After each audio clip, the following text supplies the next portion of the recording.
সমুদ্র সীমানায় কোনো ধরনের কোনো সমস্যা এখনও তৈরি হয়নি। কোস্টগার্ড আমরা 24/7 এখানে পেট্রোল করছি। আমরা এনশিওর করছি যে আমাদের যেই ইন্টারন্যাশনাল যে ম্যারিটাইম বাউন্ডারি আছে ওই জায়গাটা যাতে আমাদের দ্বারা এবং বাংলাদেশ নৌবাহিনী দ্বারা সম্পূর্ণভাবে নিরাপদ থাকে, এবং আমাদের যারা জেলেরা আছে, আমাদের যারা সেন্ট মার্টিন আইল্যান্ড সহ পার্শ্ববর্তী এলাকায় যারা অবস্থান করছেন তাদের যাতে কোনো ধরনের নিরাপত্তার কোনো সমস্যা না হয় সেটা আমরা এনশিওর করে যাচ্ছি। আপনারা হয়তো মাঝে মাঝে একটা খবর জানতে পারেন যে জেলেরা ওই আরাকান আর্মি কর্তৃক ধৃত হয়েছে, বাট এটা আপনাদের নলেজের জন্য বলছি যে আমাদের লোকজন যখন ভুলক্রমে আমাদের সীমানা ছেড়ে ওই পারে চলে যায় তখনই শুধু তাদেরকে আটক করা। পশ্চিম সীমান্তে আমাদের যে একটা পুশিনের ঘটনা ঘটেছিল, এরপর থেকে আমাদের সরব উপস্থিতির কারণে এ পর্যন্ত কিন্তু আর দ্বিতীয়বার এই সমুদ্র এলাকা দিয়ে কোনো ধরনের পুশিন ঘটেনি।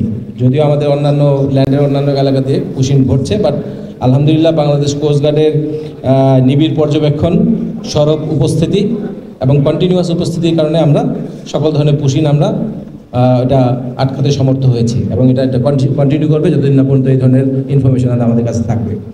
আমাদের পূর্ব প্রান্তে যে বিষয়টা আছে এটা আপনারা সবাই জানেন যে পূর্ব প্রান্তে যে আমাদের যে পার্শ্ববর্তী দেশের যে এলাকাটা সেটা দেশের রেগুলার ফোর্স দ্বারা অকুপাইড না, এখন একটা গোষ্ঠী দ্বারা মানে রেবেল গোষ্ঠী যেটা বলে আর কি, তাদের দ্বারা এটা এখন নিয়ন্ত্রিত।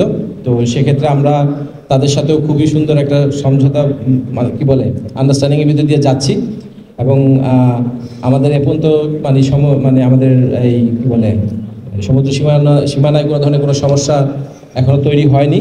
কোস্টগার্ড আমরা 24/7 এখানে পেট্রোল করছি।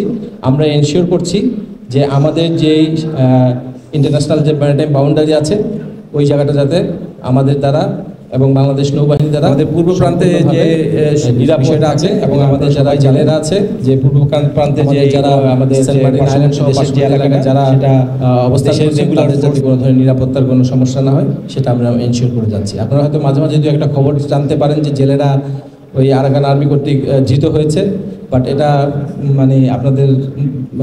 আপনাদের নলেজের জন্য বলছি যে আমাদের লোকজন যখন ভুলক্রমে আমাদের সীমানা ছেড়ে ওই পারে চলে যায় তখনই শুধু তাদেরকে আটক করা হচ্ছে।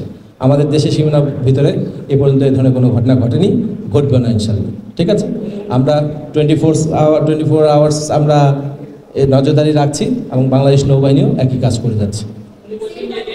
কোনো সমস্যা নাই, এটা আমাদের আইল্যান্ড, এখানে আমাদের লোকজন বসবাস করছে। ওখানে বাংলাদেশ নৌবাহিনী, বাংলাদেশ কোস্টগার্ড এবং বাংলাদেশের বর্ডার গার্ড ফোর্স এবং পুলিশ সকল ধরনের আইন প্রয়োগকারী সংস্থা ওখানে উপস্থিত আছে, এবং তারা মানে ওখানে কোনো ধরনের কোনো নিরাপত্তামূলক কোনো থ্রেট নাই, কোনো কিছুই নাই। স্বাভাবিক যেরকম আমরা এখানে ঢাকায় বসবাস করছি ওরাও ওখানে নর্মালভাবে বসবাস করছে। ওখানকার নিরাপত্তা সার্বিকভাবে নিশ্চয়তা বিধান করা হচ্ছে। ঠিক আছে, যে হয়তো ইতিপূর্বে কয়েক সময় ঘটেছে, আমাদের দেখা গেছে যে আমাদের লোকজন কখনো কখনো হয়তো বোটে করে বাংলাদেশ ত্যাগ করে অন্য কোনো দেশে যাওয়ার উদ্দেশ্যে চলে যায়, বাট ইন দি রিসেন্ট পাস্টে ধরনের কোনো ঘটনা ঘটেনি। আমরা এটা দেখা গেছে যে ম্যাক্সিমাম সময় যেটাই ঘটেছে সেটা আমাদের পার্শ্ববর্তী দেশের তীরবর্তী এলাকা দিয়ে ঘটেছে। তো যেটা আমাদের নজরদারির ভিতরে আসলে রাখা সম্ভব না, বা আমরা ওর উপর কোনো আইন প্রয়োগ করতে পারি না। তো সেই ধরনের ঘটনা হয়তো ঘটছে এবং ঘটতেও পারে, বিকজ পার্শ্ববর্তী দেশের যে এখন যাদের কন্ট্রোলে আছে তারা তো বেসিক্যালি রেগুলার কোনো ফোর্স না। সো তাদের এলাকায় কী ঘটছে না ঘটছে তারা সেভাবে কতটুকু নিয়ন্ত্রণ করছে এটা তাদের উপরে নির্ভর করে। বাট ওনাদের কনসার্ন যাতে আমাদের দেশ থেকে কোনো ধরনের লোকজন ওই অস্ট্রেলিয়া বা ওই সমস্ত দেশের কাছে না যায় সেটা আমরা সম্মিলিতভাবে চেষ্টা করব নিয়ন্ত্রণ করার, এবং এটা যে কোনো দেশের জন্য একটা স্ট্যান্ডার্ড প্র্যাকটিস।